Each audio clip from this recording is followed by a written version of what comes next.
Super Typhoon Karding, also known as Noru internationally, rapidly intensifying yesterday up to a Category 5 super typhoon prior to it making landfall here over towards Polillo originally and then moving further towards the west, making landfall around 8 o'clock in the evening here on Sunday towards Aurora in Central Luzon. Now the storm continues to track further towards the west. We'll be passing just north of the Metro Manila area over towards Angeles and exiting Luzon here right around Subic. But this just showing you microwave imagery. That inner eye wall, this is a tight storm. The wind field is not very large, and that is the reason why some of you, maybe in the southern half of the Manila, down towards Cavite province, probably not feeling the full impacts of this. You're thinking, where is this storm? It's just a little gusty.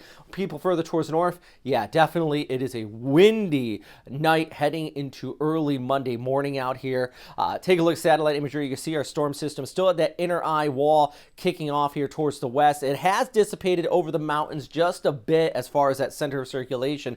Doesn't mean it's weak by any means. You still have that inflow wrapping in around the southern periphery of it. Plenty of convection kicking off towards western Luzon, and still got some inflow back towards the north, but it looks like dry air is starting to work its way into the Cagayan Valley. So for you, pretty much the story's over there. Back towards the south, though, yeah, signal force 4 is in place. We got a good swath where that center of circulation, where that wind field is. But this kind of shows how expansive this wind field is, because Pagasa only put the northern half of the NCR in signal force 4, but you look down towards Cavite province, signal force 2 only. I mean, that's only when you don't have traffic, hour or so drive between those two.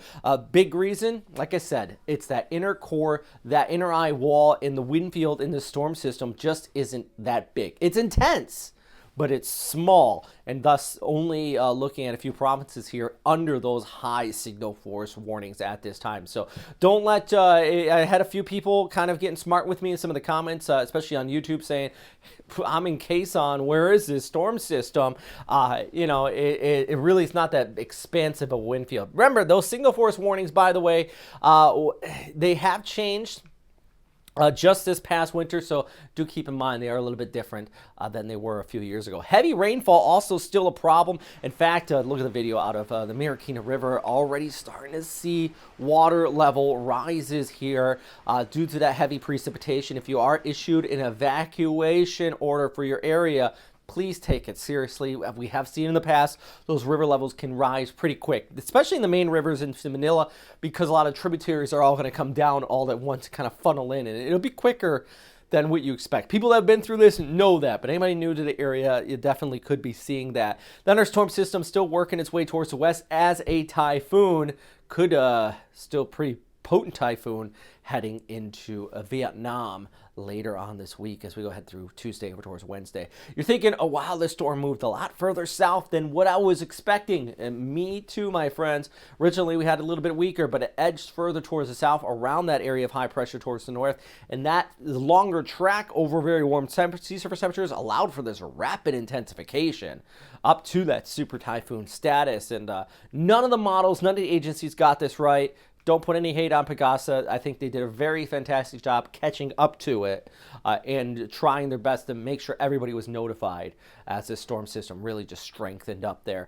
Now we are going to look heading into tomorrow. It departing off of the Subic area, heading off towards the west. Still got some banding, still got some inflow cracking in from the backside of this out along our coastal areas. But for the most part, conditions are vastly going to be improving throughout the day on Monday. Heading into Tuesday for sure, dry air kind of spilling in outside of some afternoon local showers here in your forecast. Take a look at that rainfall. Like I said, rainfall warnings are in place. Some of these areas could see an additional 50 to 150, 200 millimeters, maybe in some very local pockets up that high.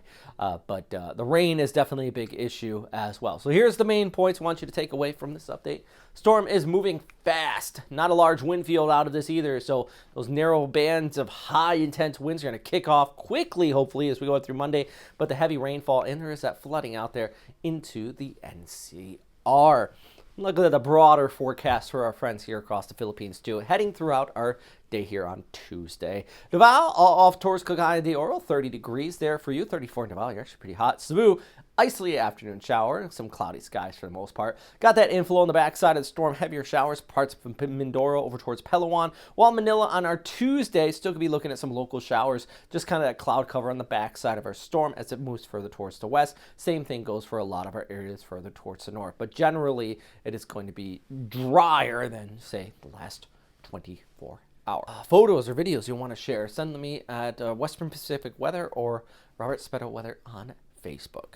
Also, lastly, and not least by any means, is a big shout out to everybody on Patreon who continues to support this channel. I can't thank you guys enough. You make it look as good as it does. I mean, that's the big thing. Got some great graphics here, and that's all courtesy of Metro Weather. These are Weatherscape. I actually got a pretty decent weather computer that's meant for TV. Some people are actually thinking that, I saw in the comments, you know, people were saying, oh, you got a scripter in a TV studio. I do work at a TV station, but this particular layout and setup, this is all in my spare bedroom. And it's possible because you guys from Patreon help supporting it. So, as always, stay safe.